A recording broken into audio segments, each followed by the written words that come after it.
আচ্ছা, কুরবানির দিন আমরা পশুগুলোরে কি করি বলেন সবাই আওয়াজ করে? জবাই। জবাই মানে তো এটার মেরেই ফেলতেছি, একটু পরে তো টুকরো টুকরো করে গোশতগুলো খাবো, এটা তো খাবো, এটা তো মেরেই ফেলবে। বিষ্ণু বলে না, জবাইয়ের মধ্যেও মুমিনের জবের ভেতরেও ইহসানের পরশ থাকা চাই। যখন জবাই করবে প্রাণীটাকে হাত পা টাইট করে বেঁধে নাও, ছুরিটাকে শার্পেন করে নাও, ধারালো করে নাও, যাতে অল্প সময়ে জবাইটা হয়ে যায়, প্রাণীটা যাতে কম কষ্ট পায়। সুবহানাল্লাহ পড়ে। দিস ইজ কল্ড ইহসান। আল্লাহ তাআলা যেমনি আদলের আদেশ করেছেন, ন্যায় বিচার জাস্টিস এনশিওর করতে বলেছেন, সমাজে ইহসানের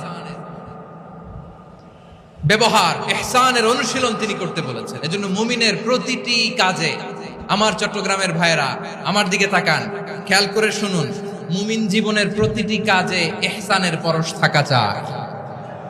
আমরা যেন আমাদের পরিবারের প্রতি ইহসান করি, আমরা যেন আমাদের কর্মচারীদের প্রতি ইহসান করি, আমরা যেন আমাদের কলিগদের প্রতি ইহসান করি, আমরা যেন আমাদের ভাইদের প্রতি ইহসান করি।